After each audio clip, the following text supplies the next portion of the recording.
Dos jóvenes dirigentes, uno del peronismo, otro del radicalismo, nos van a ayudar a entender qué se está negociando, qué se está a punto de aprobar, se aprobará con respecto al Congreso de la Nación, lo que está ocurriendo en este momento en el Congreso, justamente en la Cámara de Diputados. Parece que se va a aprobar el proyecto. Hay última hora, última ronda de negociaciones, hay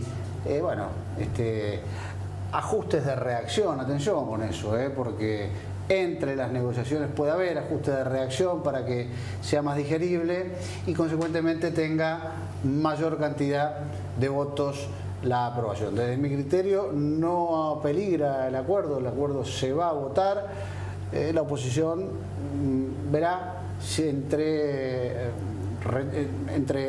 no apoyar, digamos, sin rechazarlo o aprobarlo. Con lo cual estaría convalidando de todos modos la aprobación del proyecto. Recordemos que el oficialismo aparece partido, por un lado los albertistas de gobernadores, los sanjuaninos que van a apoyar, por otro lado los dirigentes de la Cámpora que con Máximo Kirchner a la cabeza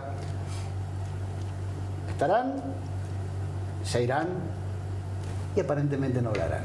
¿Qué tema, no? Difícil de explicarle a la gente. Santiago Riveros Oliva, joven dirigente del peronismo, buenas noches. Buenas noches. Martín Azul del radicalismo, ¿cómo les va? Gracias por venir. Muchas gracias. Se vota, digo así como para tirar, se vota con la nariz, ¿viste que se dijo, se vota con la nariz tapada? Mira, en primer lugar agradecerte, Vasco, por la invitación, agradecerle también a Martín. Votar con la nariz tapada es básicamente para mí no tener en cuenta el contexto socioeconómico en el cual estamos viviendo, con la pandemia, con el endeudamiento del gobierno anterior. El gobierno como que todavía nunca empieza a gobernar, el gobierno nacional. Alberto, no empieza a gobernar porque, fíjate, primero le tocó la pandemia, ahora tiene que renegociar la deuda externa para poder llevar a cabo un plan económico propio. Así que para mí votar con la nariz tapada me parece un error, porque los acuerdos hay que hacerlo, vivimos en un mundo occidental capitalista globalizado y hay que, para tener política económica propia, sí o sí tenés que acordar. ¿Sí? No me parece... Con la nariz sin tapar, entonces. Sí, aprobar señor. con la, Sí, señor, con la nariz además, sin tapar. Sí, porque además es un acuerdo que viene realizándose durante muchos meses, ¿viste? Es un acuerdo que, digo, se le ha consultado al gran arco político, inclusive opositor. Sí. Varios opositores están de acuerdo con votar esta renegociación con el Fondo Monetario Internacional, así que con la nariz tapada es muy de trosco. Hay que ir a votar. Hay que votar y hay que votar el acuerdo. Sí, sí. Martín, ¿cómo lo ves? Bueno, en realidad, no, tampoco creo que sea con la nariz tapada, creo que es un grado de responsabilidad que tiene todo el arco político en ir a votar, porque bueno, sería un peligro que el país entre nuevamente en default, porque cada crisis, cada default que hay en el país lo pagan los sectores más vulnerables. Entonces me parece que es una responsabilidad muy grande, tanto del oficialismo como del arco opositor, sentarse a dar la votación y aprobarle la ley de refinanciamiento. ¿Y por qué hago esta salvedad? Porque bueno, se va a aprobar o se va a votar desde la oposición, desde Juntos por el Cambio puntualmente, el refinanciamiento y no lo que viene detrás, sí. Digamos, sería el punto número uno. Porque, sí, bueno, lo que queremos es que se refinancie, que lleguemos a un acuerdo con el fondo, que se honre la deuda, diría Gerardo Morales, y que en definitiva hagamos lo que tenemos que hacer, que es pagar una deuda que tenemos. Todo lo demás le corresponde al Ejecutivo, no al Legislativo, que sería el plan económico, que ese es el error, por ahí que no coincido acá con el amigo, que no hay un plan económico. Entonces hemos entrado en un espacio donde el fondo nos pone condiciones justamente por no tener un plan económico. Entonces hoy por hoy estamos... ¿Estás de acuerdo con que lo voten? Sí, estoy de acuerdo que se vote la refinanciación. Los legisladores sanjuaninos que son... Y me parece un desacierto total lo que está haciendo el grupo de Máximo Kirchner en no sentarse, porque si no, en definitiva, hablamos de una grieta dentro del gobierno que no le suma a ninguno. ¿No hay un plan económico, Santiago? Mirá, un plan económico vos lo armás cuando tenés ciertos grados de soberanía nacional. En el mundo en el que vivimos, vía pandemia, vía los 44.000 millones de dólares que nos endeudó Mauricio Macri. Yo sé que con esto varios van a decir, pero Macri... No, es la otra pandemia. Realmente no estamos haciendo cargo de una deuda del gobierno anterior que por supuesto le corresponde al Estado. Entonces vos tenés muchos condicionamientos con los cuales empezás a gobernar. armar un plan económico es como proyectar a futuro a mediano y largo plazo. Pero ¿cómo vas a proyectar a mediano y largo plazo si te viene una pandemia encima y si tenés condiciones, restricciones externas muy fuertes? Bueno, ahí para poder tener un plan económico, el primer paso es negociar la deuda. Y eso es lo que el gobierno sostiene que el plan económico es lo que está, es decir, lo que envía al Congreso, es decir, reducción del déficit, creo, de 6 décimas del PBI para este año, 2014, que viene pesado. Tal cual. Y también reducir subsidios. Total. A la energía, también obligar a las provincias a sincerar el revalúo inmobiliario, eso también es importante, me parece, ¿no? Y queda en manos de las provincias. Es cierto. ¿No? Mirá, el presidente no es santo de mi devoción, quiero decir. No lo es. No es santo de mi devoción. Pero también tenemos que tener en cuenta que vivimos en una nación con posiciones muy extremas y radicalizadas, los antiajustes, los proajustes, aquellos que dicen que hay que terminar con el Banco Central, que proponen la desobediencia fiscal, Milei y el liberalismo, y por otro lado, aquellos que nos dicen, no, la deuda no hay que pagarla, sin verificar las consecuencias que eso puede tener. En el medio está el peronismo haciendo malabares y bueno, nada, por eso me parece un acuerdo bastante sensato y equilibrado, sobre todo. En el medio, sí, está el peronismo, Martín, sí, el peronismo, pero en realidad somos varios los que opinamos que Milei es un daño bastante grande para... ¿Sí, usted también? Sí. Nosotros creemos que el Estado es prescindente, no tiene que ser absoluto como nos ha pasado en muchas de las últimas épocas, pero hace falta porque, bueno, en el país el privado no te hace hospitales públicos, no te hace escuela, entonces, bueno, la regulación del Estado es necesaria, por ahí no coincidimos con Milei. Y con Macri, que a veces también cuesta, que han sido socios, son socios. Hoy se lo escuchó a Morales decir, bueno, tenemos que admitir que hay que hacerse cargo de que la deuda la contrajimos nosotros. Totalmente. Y no es solamente la deuda que contrajo Macri. ¿Qué pasa? La deuda en el país se volvió una política de Estado, quizás la única política de Estado que se mantuvo en la historia de la República Argentina, que es endeudar. Porque no tenés otra posibilidad. El planteo del kirchnerismo, que esto es algo muy grave, es deuda, porque ya se ha tomado casi el 45% de la cantidad que tomó Macri en lo que lleva Alberto. O sea, el problema es ver cómo hacemos para adelante. Si le seguimos echando la culpa a Macri, porque esto viene desde mucho antes de Macri, y me hago cargo de la Rúa y de Alfonsín y de muchas cosas que han pasado en el país. ¿Cómo hacemos para solucionarlo? Subsidios.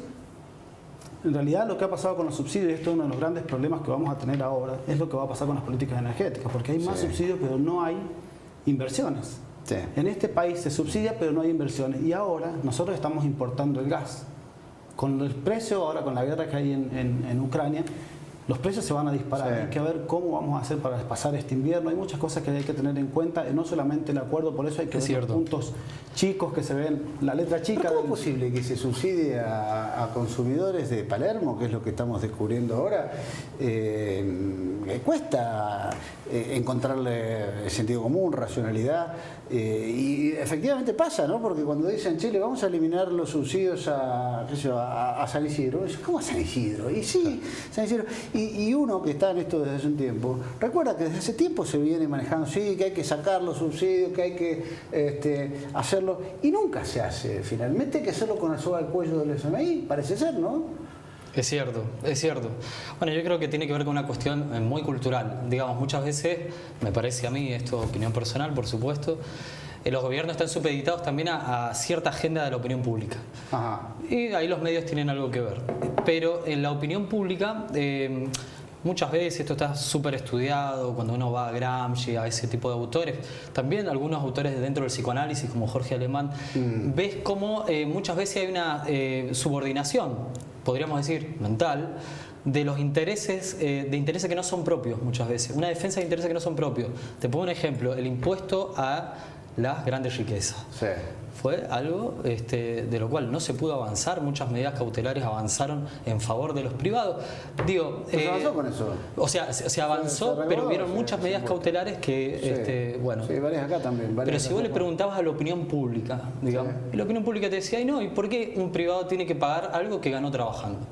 Entonces ahí tenés como una hegemonía, se podría decir, en cuanto a la opinión pública, que a veces se hace muy difícil llevar a cabo medidas sonsas, como puede ser quitarle los subsidios a gente que no lo necesita. O la gente termina encarnando los zapatos que son ajenos, ¿no? Siempre digo, mejor la dicho. gente piensa que está en los zapatos de, no sé, de un terrateniente, y la verdad es que no lo es. Y esas crisis de identidad que por ahí sí se imponen desde algunas cosas que uno lee, yo creo que a veces lo favorece mucho el diseño tan unitario que tiene este país, ¿no? Porque, qué sé yo, todas las rutas apuntan a Buenos Aires, Es cierto. todo. Y los canales, uno se despierta y prende la tele y encuentra que la Panamericana está saturada. Sí. Mirá, decime la situación. Es verdad. ¿No? Porque esas cosas nos pasan. ¿Estamos de acuerdo entonces con que decías de la opinión pública, pero la opinión pública leía que el 60% más o menos de la gente está de acuerdo con que se... La gente va a estar de acuerdo, por supuesto, porque nosotros tenemos una historia reciente de default que nos dejó muchos años de volver a reestructurar un país que la verdad que en 2001 sufrió un sacudón muy grande. De todas maneras, a lo que yo apunto es esto: se va a aprobar seguramente, después queda en la Cámara Alta, en senadores que no tienen la misma forma de votación que diputados, y aparte no hay mayoría en el kirchnerismo por ahí. Yo creo que se va a aprobar porque es necesario, porque el pueblo lo necesita. El tema es saber qué más. O sea, a mí me preocupa que después de 2 años el gobierno solamente diga que no hay plan económico por la deuda de Macri. Me parece que no es por la deuda de Macri. Y me parece que debería haber planteado no ya con esta coyuntura que tenía, ver qué hacíamos. Porque en definitiva no sabemos qué rumbo tiene el país en este momento. Digamos, ¿cómo hacemos? Vamos a tener una auditoría, por eso yo lo he escuchado hablar de soberanía política, y yo no sé hasta qué punto tenemos soberanía política. Y no. Si dentro de 3 meses tenés que presentarle una auditoría al Frente Femenino. Yo creo que la respuesta es contundente. ¿Soberanía política? No. Lamentablemente. ¿Soberanía económica? No. Uno de los pilares. Independencia, No. Todos los pilares Del peronismo no. Entonces es algo grave. No. Es cierto. Pero bueno, es cierto. no, porque tampoco los tenemos hoy, ¿no? Claro. Tampoco los tenemos hoy. No, por eso. Entonces es alarmante lo que está sucediendo. Yo creo que al país le hace falta muchas otras cosas de las que no se están hablando. Sí. Ustedes son jóvenes y estas cosas que dicen obviamente que son así, vienen de generación en generación, de gestión en gestión, todo el mundo endeudando, todo el mundo acusando, qué sé yo, terminan por ahí petardeando a la credibilidad de la dirigencia política. Ustedes son jóvenes, a veces escucho jóvenes diciendo, bueno, son los políticos, no tan jóvenes también, algunos viejos que sacan un poco de un poquito de juego propio con eso, pienso en Milei, pero generalmente jóvenes que dicen, che, son todos iguales y la verdad que hacen todo lo mismo. ¿Ustedes sienten eso? ¿Lo perciben? ¿Lo pasa, como, eso pasa. ¿Como político? Eso pasa, e inclusive esa opinión vos te la podés encontrar en gente inclusive que no tiene un interés particular por la política o no te lee las noticias políticas. Pero ¿cómo atraerle el interés a la gente si se encuentra con estas cosas de un lado, con estas cosas, con esta agenda informativa, ¿no? Que, mira, uno dice, che, hagamos lo que hagamos, estamos condenados por 10 años. Y esa es la verdad, claro, ¿no? Entonces, bueno, una persona joven que tiene perspectiva de vivir 10 años, ¿qué va a pensar? Che, estos tipos nos enterraron, ¿no? Claro. Que es un poco, bueno, no hace falta tampoco ser un astronauta para hacer. Sí, pero ese sería el facilismo, digamos que quien está dentro del terreno político sabe que hay un montón de matices. Sí, es más compleja la cosa, pero la realidad es que estamos enterrados por 10, 15 años, ¿no? Bueno. Sí. Por eso hace falta, creo. Cerremos todo y nos vamos. No, cerremos, pero convivamos abramos al debate. Y esto hay una cuestión que ha sido muy puntual. O sea, puede ser un ejemplo hasta simbólico, pero es real. El no escuchar de la gente del PRO al presidente y la no participación de Máximo Kirchner dentro del discurso presidencial de la apertura de sesiones es algo muy grave. Porque si callamos al orador, estamos cayendo en un fascismo bastante jodido. Claro. Entonces, ¿qué le contamos? Condenas lo que hizo el PRO con retirarse. Por supuesto hay que quedarse, que quedarse ahí y escuchar, porque la vida útil de la grieta se acabó y no nos llevó a ningún lado. Hace muchos años que venimos conviviendo con la grieta y no pudimos elevar ningún índice en la Argentina que nos lleve al progreso. En Argentina no. Mira, te pongo un ejemplo. En Argentina es uno de los pocos países que ha bajado sus índices económicos sin guerra. Lo mismo que Venezuela. Nosotros no crecemos y no estamos en guerra. Entonces nosotros estamos condenados, y te digo, pasan los gobiernos y los jóvenes seguimos viendo lo mismo. Y parecemos locos los jóvenes que seguimos aportando y creyendo en la política, porque otros pibes te dicen, no, a mí me dicen, no, Martín, venite a lo privado, y ahí está. Y de repente me ven en la unión vecinal, en el merendero, laborando, porque yo creo en eso. Ahora, como lo decís vos, vas a la casa y a veces, con el respeto que tienen las religiones, pero parecemos los testigos de Jehová, nos miran desde la puerta, no nos abren, no, vienen los políticos, cada 4 años vienen y nos piden el voto. Entonces, creo que hace falta un gran acuerdo nacional y creo que esto que está pasando en diputados tiene que ser la vidriera de lo que puede pasar en el país. Porque en definitiva, si le va mal a Alberto, nos va mal a nosotros. Y si le fue mal a Macri, nos fue mal a nosotros. Entonces creo que en algún momento nosotros tenemos que sentarnos como congeneracional y decir, bueno, ¿qué queremos para adelante? Es cierto, Sí. es cierto. A ver, yo lo que noto es, por el contrario, veo como fuerte confrontación de intereses. Digo, en esto se juega, lo decíamos más temprano con Guido, se juega el discurso para la próxima campaña, digamos, porque bueno, de un lado Juntos por el Cambio dice, mira, yo les habilito el financiamiento, pero no me pongan ahí el plan económico, yo no puedo salir en la próxima campaña diciendo que yo avalé esto, y el peronismo también hace lo mismo, Máximo se retira, están todos buscando un discurso político para la próxima campaña, entonces hay como cierta atmósfera de que todo el mundo está tratando de sacar agua para su propio molino. Eso efectivamente ocurre, ¿no?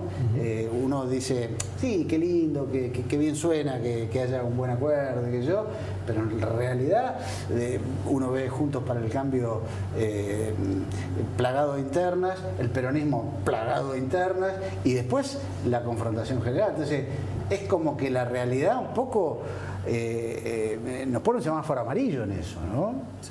Es cierto, es cierto. Pero bueno, yo siempre soy un tipo que es muy respetuoso de las instituciones y de la institucionalidad y de las organizaciones, políticas, sociales, las que sean. Creo que esos debates internos, muchas veces más álgidos, otras veces más, digamos, los interlocutores se pueden sentar los beligerantes a charlar, otras veces parecen separados. No, a mí me parece que es un error grandísimo el de Máximo Kirchner. Me parece un error grandísimo, no, sinceramente lo digo. Y por eso vuelvo al principio, tenemos posiciones que a veces, o sea, me parece raro cómo los compañeros a veces se trosquean.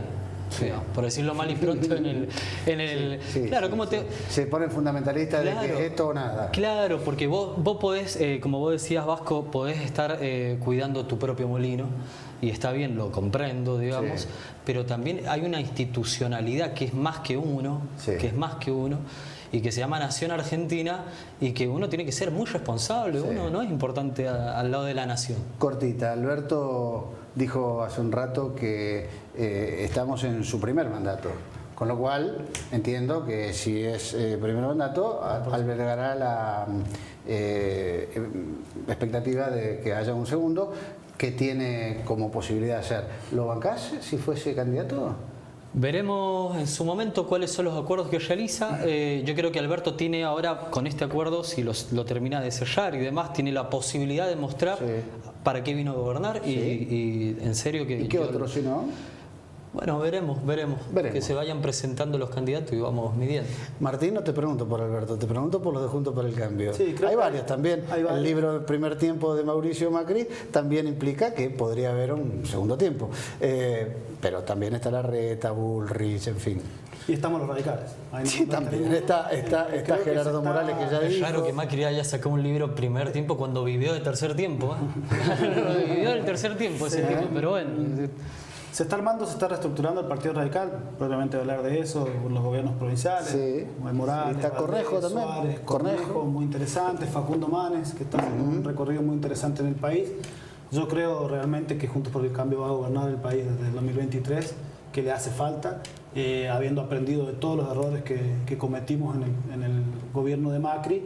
Pero creo que ahora va a ser un acuerdo que sea de gobierno y no netamente parlamentario como lo propuso Macri.